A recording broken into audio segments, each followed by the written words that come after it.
Hello दोस्तों, welcome back. Free circuit lab में आपको स्वागत करता हूं। दोस्तों, इस तरह की जो चार्जर वगैरह या एडाप्टर होते हैं, ये होते हैं एक तरह की एसएमपीएस, मतलब कि स्विच मोड पावर सप्लाई। तो इस तरह के जितने भी अडाप्टर्स होते हैं, चाहे वो लैपटॉप के अडाप्टर हो या मॉनिटर के अडाप्टर या फिर आपका डीटीएच एसएमपीएस हो, कंप्यूटर की एसएमपीएस हो या फिर सीआरटी टीवी के अंदर मिलने वाला जो एसएमपीएस या फिर डीवीडी के अंदर एसएमपीएस, कोई भी एसएमपीएस हो, सब होता है स्विच मोड पावर सप्लाई। सबका जो वर्किंग प्रिंसिपल लगभग सेम है, थोड़ा बहुत डिफरेंस रह सकता है। वही मैं आज आपको एक्सप्लेन करके दिखाऊंगा डायग्राम के साथ। ये एक लैपटॉप की अडाप्टर है, 19 वोल्ट 65 वाट की है। तो हो सके तो इस वीडियो को आप लास्ट तक देखना, तो इसमें आपका पूरा क्लियर कॉन्सेप्ट मिलेगा एसएमपीएस के बारे में। और बाद में आप कोई भी एसएमपीएस रिपेयरिंग करने जाएंगे या फिर कोई भी एसएमपीएस के लेके काम करने जाएंगे तो आपको बहुत ही फ़ायदा होगा। तो चलिए इस वीडियो को शुरू करते हैं। दोस्तों, इस डायग्राम को समझने से पहले हम लोग इस सर्किट को देखेंगे कि सर्किट के अंदर क्या क्या कंपोनेंट्स है, क्या क्या चीज़ें हैं, कहाँ पर है और कौन क्या काम कर रहा है। तो दोस्तों देखिए, यहाँ पर जो सॉकेट है, इससे आपका एसी इन हो रहा है और यहाँ पर दो पॉइंट जो यहाँ पर है, इन दोनों से डीसी आउट हो रहा है। इन दोनों पॉइंट से मैंने तार को काट दिया। अब दोस्तों देखिए, यहाँ पर जो एसी इन आपका हुआ, वो पहले जाके इस फ्यूज में प्रोटेक्शन ले रहा है। मतलब कि ये अगर आगे की साइड में कोई शॉर्ट होता है तो ये फ्यूज उड़ेगा और सर्किट को बचाएगा। उसके बाद एक इंटरफेरेंस सप्रेशन के लिए कैपेसिटर है। ये क्या करती है, बेसिकली आपका जो लाइन में, एसी लाइन में थोड़ा बहुत जो रिपिल रहता है, बहुत हाई फ्रीक्वेंसी का इंटरफेरेंस रहता है, उसको ये काट कर देता है। उसके बाद यहाँ पर एक एमओवी है, मतलब कि मेटल ऑक्साइड वेरिस्टर। ये क्या करती है, अगर आपका एसी लाइन में बहुत ही ज़्यादा हाई वोल्टेज आ गया तो ये शॉर्ट होकर फ्यूज को उड़ा देता है, तो आगे की सर्किट में हाई वोल्टेज नहीं पहुँचता है। तो अगर कोई सर्ज वोल्टेज आता है तो ये प्रोटेक्शन देता है। उसके बाद दोस्तों यहाँ पर एक ब्रिज रेक्टिफायर है, जो कि आपका जो यहाँ से आने वाला एसी है उसको डीसी बना देता है, फिर आके इस कैपेसिटर में डीसी को स्टोर कर देता है। तो 220 वोल्ट एसी इन होता है, यहाँ पर 310 वोल्ट जैसा डीसी स्टोर होता है। तो ये वोल्टेज बढ़ा कैसे, जो एसी की वोल्टेज होता है उसको हम लोग आरएमएस वैल्यू बोलते हैं, मतलब कि रूट मीन स्क्वायर वैल्यू। वो जो है पीक वैल्यू से थोड़ा सा कम रहता है। जो ऐसे एसी वेवफॉर्म होता है उसका जो पीक है उससे थोड़ा सा कम रहता है आरएमएस वैल्यू, लेकिन जो डीसी होकर बनता है वो पीक में रहता है, इसलिए थोड़ा सा ज़्यादा रहता है वोल्टेज। उसके बाद दोस्तों यहाँ पर एक आईसी चिप है। ये एक स्विचिंग सिग्नल प्रोड्यूस करता है, यानी पाल्स टाइप की सिग्नल। जो एसी वेवफॉर्म आपका है वो तो डीसी हो चुका है, अब इसको फिर से पाल्स टाइप की सिग्नल में कन्वर्ट किया जाएगा ताकि ये ट्रांसफार्मर उसको लेके काम कर सके। तो ये जो पाल्स क्रिएट करता है ये 65 किलोहर्ट्ज़ की होती है, मतलब कि एक सेकंड में 65,000 मतलब कि 65,000 बार ये पाल्स देता है। और उस पाल्स को लेके ये जो मॉसफेट है, ये मॉसफेट जो है स्विचिंग करता है, और वो स्विचिंग करके इस ट्रांसफार्मर को एक सेकंड में उतना बार ऑन ऑफ करता है। ट्रांसफार्मर की जो प्राइमरी है उसको ऑन ऑफ किया जाएगा, और इसका जो सेकेंडरी है उससे एक वोल्टेज ऐसा ही मिल जाएगा ऑन ऑफ करने वाला, मतलब कि पाल्स वोल्टेज ऐसा ही बिल्कुल मिल जाएगा इसकी सेकेंडरी में। बस इसका वोल्टेज कम रहेगा और एम्पियर बढ़ जाएगी। यहाँ पर वोल्टेज ज़्यादा जा रहा है, 300 वोल्ट जैसा जा रहा है, और एम्पियर बहुत ही कम जा रहा है। और यहाँ पर जो है आउटपुट में 19 वोल्ट जैसा आएगा और एम्पियर हाई आएगा। ओके, मतलब कि वोल्टेज कम हो रहा है, एम्पियर ज़्यादा हो रहा है। ये ट्रांसफार्मर जो है ये कन्वर्जन कर रही है। तो यहाँ पर बहुत छोटा ट्रांसफार्मर 65 वाट डिलीवर कर पा रहा है, क्योंकि यहाँ पर फ्रीक्वेंसी हाई है। अगर ये फ्रीक्वेंसी 50 हर्ट्ज में चलता तो बहुत बड़ा ट्रांसफार्मर लगाना पड़ता, जैसा कि ये है 24 वोल्ट 2 एम्पियर के ट्रांसफार्मर। इससे कितना बड़ा देखिए, तो ये इतना बड़ा है क्योंकि ये जो है 50 हर्ट्ज फ्रीक्वेंसी पे काम करता है, मतलब कि बहुत स्लोली काम करता है, जो मेंस की एसी की फ्रीक्वेंसी होता है। और इसके लिए कोई भी और कंपोनेंट की ज़रूरत नहीं पड़ता है, लेकिन इसके लिए और ज़्यादा कंपोनेंट की ज़रूरत पड़ रहा है। तो इसी वजह से ये जो ट्रांसफार्मर है ये बहुत छोटा है, क्योंकि ये स्विचिंग ट्रांसफार्मर है। ये बहुत ही हाई फ्रीक्वेंसी में काम करता है और ये लो फ्रीक्वेंसी में डायरेक्ट काम करता है, इसलिए ये इतना बड़ा और बहुत भारी होता है। उसके बाद दोस्तों इसका जो आउटपुट साइड, मतलब कि सेकेंडरी साइड में जो पाल्सिंग लो वोल्टेज आया, उसको ये जो डायोड है, ये एक डायोड है बैक टू बैक कनेक्टेड, दो डायोड एक साथ है, शॉर्टकी डायोड, वो दोनों मिलकर यहाँ पर डीसी बना देता है। ये दोनों डायोड का दो साइड में एसी इन हो रहा है, फिर यहाँ से डीसी आउटपुट हो रहा है। तो यहाँ पर एसी नहीं बोल सकता हम, ये पाल्सिंग डीसी है, मतलब कि पाल्स दे रहा है एक बार पाल्स। तो वो जाके यहाँ पर आउटपुट में रेक्टिफाई होके इस कैपेसिटर में भर रहा है। फिर यहाँ पर एक इंडक्टर लगाना था, लेकिन यहाँ पर शॉर्ट किया हुआ है सर्किट को सिंपल बनाने के लिए। फिर एक कैपेसिटर और है, तो अगर ये इंडक्टर रहता तो इसको पाइप फिल्टर कहा जाता, लेकिन इंडक्टर नहीं है तो ये बस दो कैपेसिटर पैरेलली कनेक्टेड है। तो ये दोनों क्या करेंगे, बेसिकली जो पाल्स आपका एक बार दे रहा है, मतलब कंटिन्यूस करंट नहीं आ रहा है, तो वो उस पाल्स को सोख के ये इसके अंदर कंटिन्यूस वोल्टेज बना रहा है। तो कंटिन्यूस करंट ये आगे डिलीवर कर पाएगा सर्किट को, जो आपका लैपटॉप है या फिर कोई भी सर्किट है उसको। तो इस तरह से जो एसएमपीएस जो है काम करती है। तो चलिए हम लोग देख लेते हैं SMPS का एक्चुअल डायग्राम में और क्या क्या चीज़ें यहाँ पर है और कैसे ये काम कर रहा है। तो भाई ये है SMPS का एक्चुअल डायग्राम। तो यहाँ पर जो इनपुट साइड में है आपका लाइव और न्यूट्रल दोनों आ गया। फिर ये आके फ्यूज में जाएगा, तो ये फ्यूज जो है इसको प्रोटेक्शन देगी, मैंने आपको पहले ही बताया। उसके बाद MOV में जाएगा। MOV क्या करती है, चार्ज वोल्टेज को प्रोटेक्ट करता है, जैसे कि आपको बता दिया। उसके बाद ये रेक्टिफायर में जाएगा DC होने के लिए। उसके बाद ये DC बन जाएगा 310 वोल्ट की, ओके। उसके बाद वो DC इस कैपेसिटर में भर जाएगी। उसके बाद दोस्तों यहाँ पर ये IC है L2269DI IC, इसका सर्किट को हम थोड़ी देर में एक्सप्लेन करेंगे। उसके बाद है आपका ये जो ट्रांसफार्मर। उसके बाद ये ट्रांसफार्मर में 3 कॉइल रहता है, देखिए ये है प्राइमरी कॉइल, ये है सेकेंडरी कॉइल, थोड़ा सा मोटा रहता है और इसका टर्न कम रहता है, और प्राइमरी बहुत पतला रहता है, इसका टर्न ज़्यादा रहता है। और एक और कॉइल रहती है, ये है ऑक्सिलियरी कॉइल। ऑक्सिलियरी कॉइल का जो वाइंडिंग है वो इस प्राइमरी के जैसा ही गेज में रहता है, मतलब ज़्यादा मोटा नहीं रहता है इसका ही गेज में, लेकिन टर्न कम रहता है, इसके जैसा टर्न रहता है। तो इसका मीनिंग क्या है, तो ये जो ऑक्सिलियरी कॉइल है ये बेसिकली आपका जो ये सर्किट है, मतलब ये जो IC है, इसको पावर प्रोवाइड करने के लिए दिया जाता है। हम लोग यहाँ पर आउटपुट से भी पावर ले सकते थे, लेकिन तब आइसोलेशन नहीं बनती, आउटपुट और इनपुट में एक कनेक्शन बना रहता, तो आउटपुट में शॉक लगने का चांस रहता। इसीलिए एक और कॉइल दिया गया है, ये कॉइल IC को चलाएगा और ये IC इस कॉइल को चलाएगा, इस तरह की एक सिस्टम बनता है। उसके बाद ये सेकेंडरी से आउटपुट हम लोग लेते हैं। आप दोस्तों डिटेल में इसका सर्किट को समझते हैं। तो दोस्तों देखिए यहाँ पर हमें 310 वोल्ट DC तो मिल गया। उसके बाद हम लोग क्या करेंगे, ये जो IC है L2269DI, इस IC का डाटा शीट से हमें पता चलता है इसका जो पिन नंबर है, इसका पिन नंबर 1 है ग्राउंड, 2 है फीडबैक पिन, 3 है VIN पिन। मतलब कि ये जो है हाई वोल्टेज जो सप्लाई आपका आया उससे बहुत ही हाई रेजिस्टेंस 510 और 510 के मिला के टोटल 1000 के, मतलब कि 1 मेगा ओम हो रही है, उतना रेजिस्टेंस देके ये इस नंबर के पिन में जुड़ा रहता है। ये क्या करते हैं, बस जब आपका ट्रांसफार्मर ऑफ है उसको इस तरह से पावर नहीं मिल रहा है इस तरफ से, तो इसलिए ये हाई वोल्टेज से ही थोड़ा थोड़ा पावर लेके एक बार ऑन होता है, फिर ट्रांसफार्मर ऑन हो जाने के बाद ये इस साइड से पावर लेता है, और वो पावर जो है 7 नंबर की VDD पिन में घुसती है। मतलब कि 2 VCC पिन है, देखिए VIN और VDD। तो ये है स्टार्टअप के लिए और ये है रनिंग के लिए। उसके बाद 4 नंबर की पिन है RF, मतलब कि फ्रीक्वेंसी सेटिंग रजिस्टर। ये देखिए 22 के, तो ये 65 के हर्ज फ्रीक्वेंसी बनाता है, 65 किलोहर्ट्ज। इसको चेंज करेंगे तो फ्रीक्वेंसी चेंज हो जाएगी। तो वो डिजाइनर सोच के बनाता है कितना फ्रीक्वेंसी में आपका जो ये पावर सप्लाई चलना चाहिए।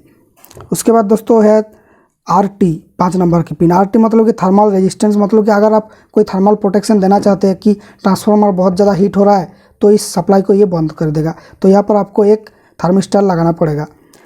उसके बाद दोस्तों 6 नंबर की पिन है iSense, मतलब कि इसका जो ये IC है ये मॉनिटर करता है इस ट्रांजिस्टर के अंदर कितना करंट जा रहा है, कितना एम्पियर करंट जा रहा है। अगर आपने आउटपुट में शॉर्ट कर दिया या फिर कोई गलती होता है इसके साथ, तो यहाँ पर ज़्यादा करंट फ्लो होने लगेगी और वो करंट जो है इस रजिस्टर के थ्रू घुसेगा, देखिए ग्राउंड में, तो यहाँ पर एक वोल्टेज ड्रॉप बनेगी। उस ड्रॉप को ये 6 नंबर के पिन से सेंस करती है। वो जो करंट सेंसिंग रजिस्टर है वो ये वाला है, तो इसके अंदर से MOSFET की करंट जाती है, और जितना वोल्टेज यहाँ पर बनेगी उतना ही करंट की प्रोपोर्शनल होगी।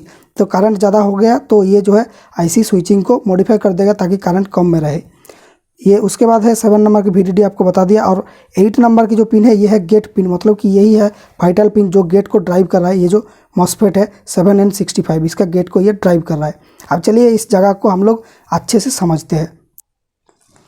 ये है IC का पिन 1। पिन 1 जो है आपका ग्राउंड में कनेक्टेड है, जो हाई वोल्टेज की ग्राउंड है, ये ग्राउंड पिन होता है। उसके बाद जो 2 नंबर की पिन है ये फीडबैक पिन, तो फीडबैक नेटवर्क को थोड़ी देर में आपको बताऊंगा।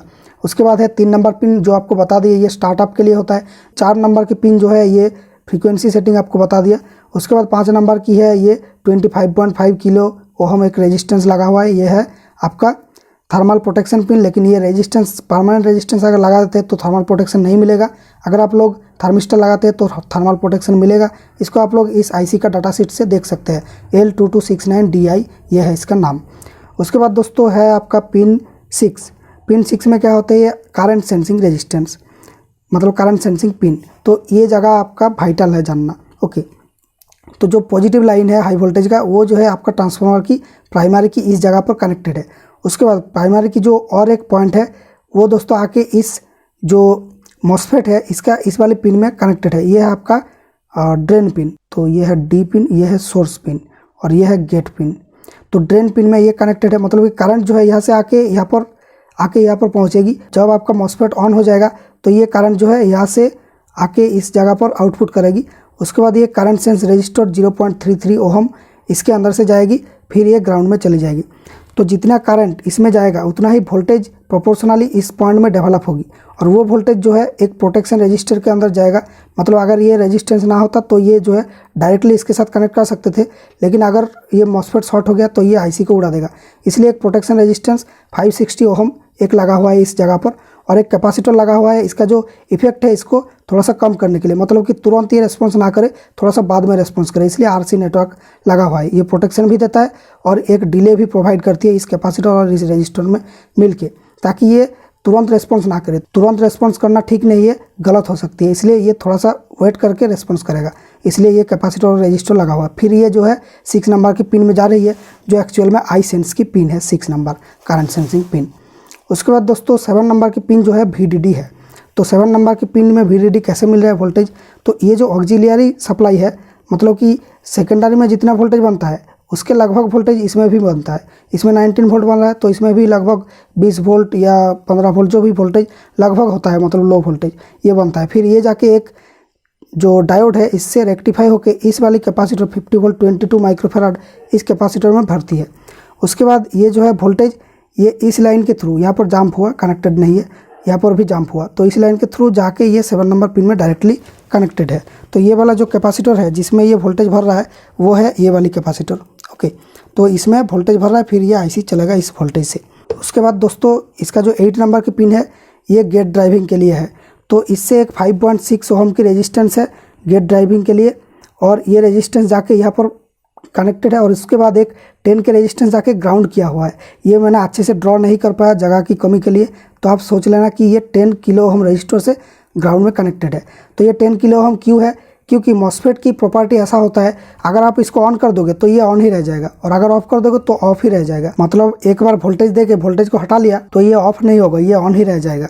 इसलिए इसको ऑफ करने के लिए इसका जो गेट है इसको डिस्चार्ज करना पड़ता है। इसका जो गेट है ये एक्चुअल में एक कैपेसिटर है। एक बार इसमें वोल्टेज दे दिया, ये कैपेसिटर में चार्ज भर गया, तो इस लाइन को ये कनेक्ट कर देगा।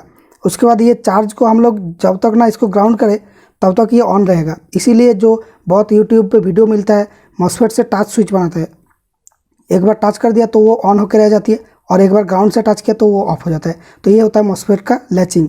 तो उसको प्रिवेंट करने के लिए एक पुल डाउन रजिस्टर यहाँ पर 10 के दिया हुआ है ग्राउंड के साथ, मतलब कि जब तक इसमें वोल्टेज है तब तक ये इसमें चार्ज है।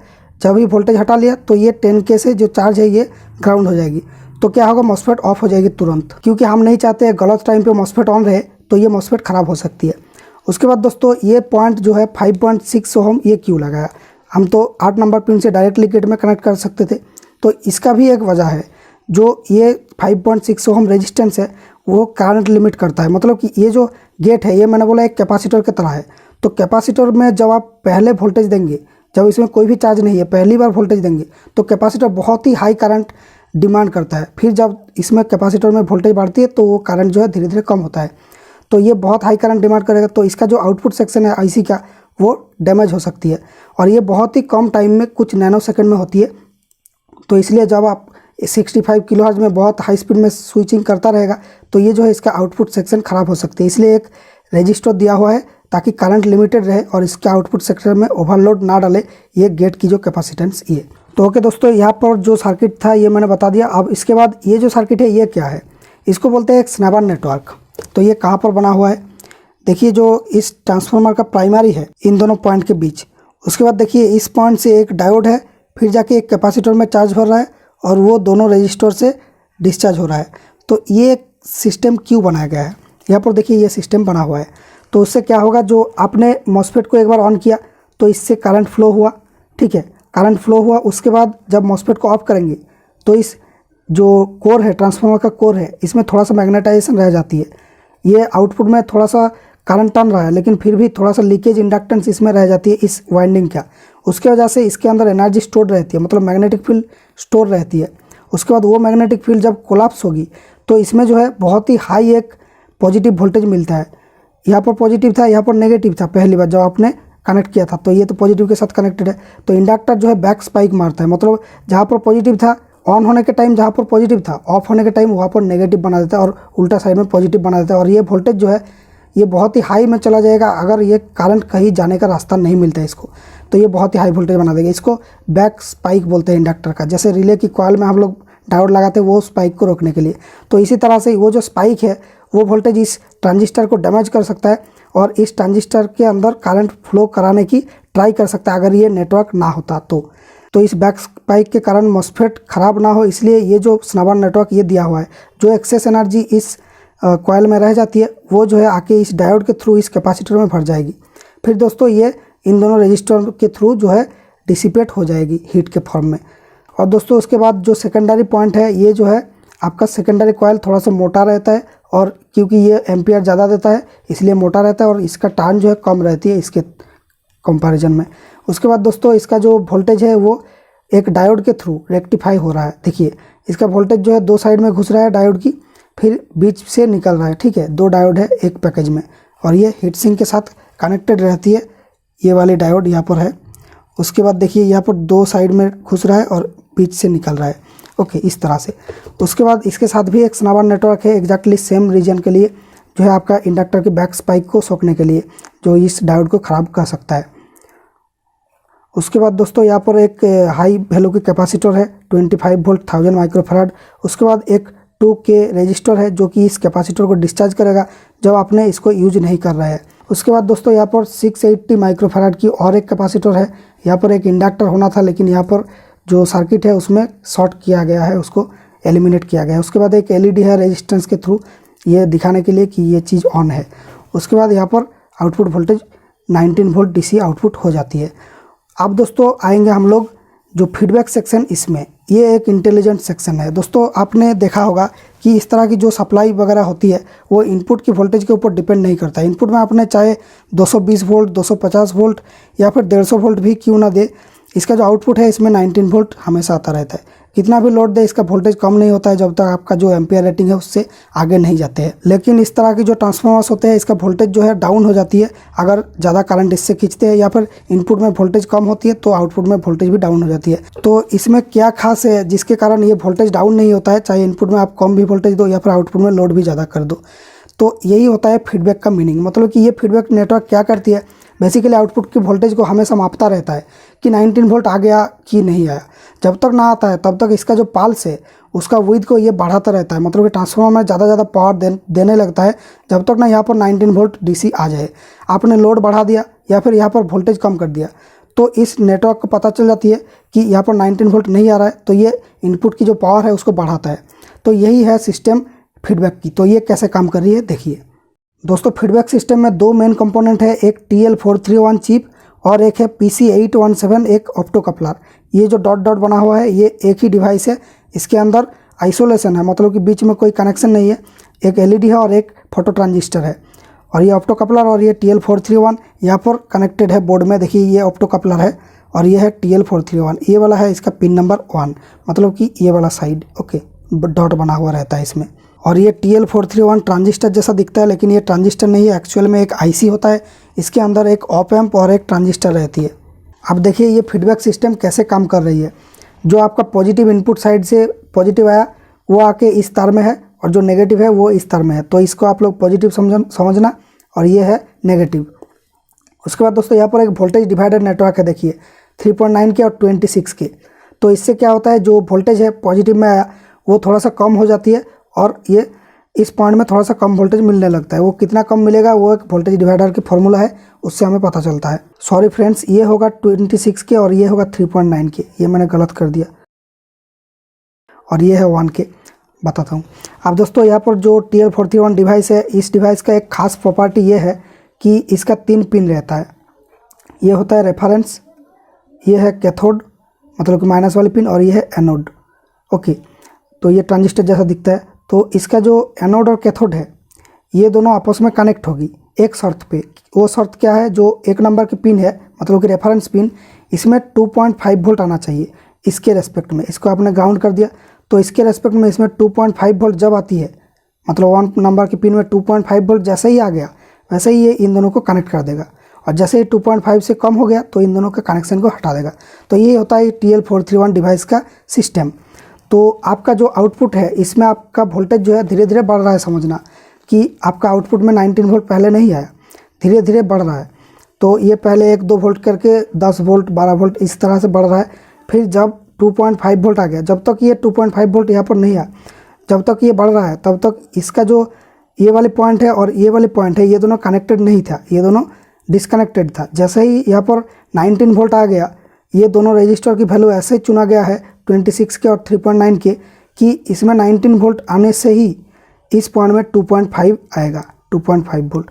तब क्या होगा, इसका जो सेंस मिल गया 2.5 वोल्ट, तो ये इन दोनों को कनेक्ट कर देगा 2 और 3 नंबर के पिन को। तो जब ये कनेक्ट हो गया तब क्या होगा, ये जो पॉजिटिव था इससे एक 1 के रजिस्टर से देखिए ये ऑप्टोकपलर के अंदर की जो एलईडी है वो इसके साथ कनेक्टेड है और ये इसका माइनस वाली पिन यहाँ पर है।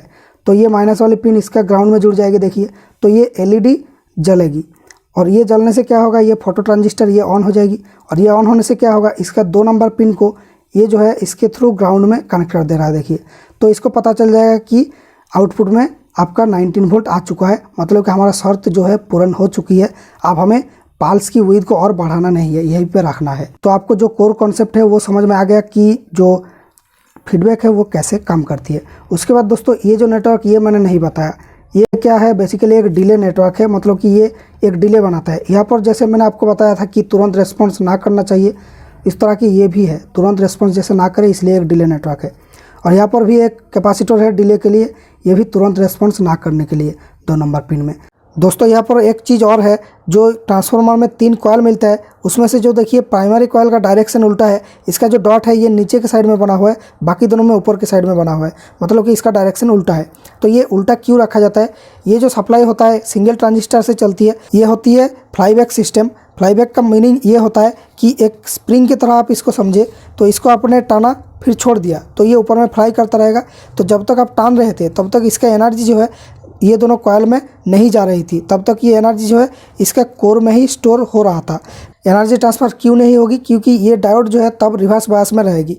फिर जब आपने इसको छोड़ दिया, मतलब टान के छोड़ दिया, तो ये स्प्रिंग जो है फ्लाई करता रहेगा, मतलब कि इसका जो कोर में एनर्जी स्टोर था, कोर जब मैग्नेट था, फिर ये डीमैग्नेटाइज होगी, मतलब कि इसका मैग्नेटाइजेशन कोलैप्स होगी। तो इस कॉइल को लगेगा कि इसके पास से एक कोई मैग्नेट दूर चला जा रहा है। जब ये कोर आपका मैग्नेटाइज्ड था, अपने करंट बढ़ा रहे थे, तो इस कॉइल को लग रहा था कि कोई मैग्नेट सामने आ रहा है।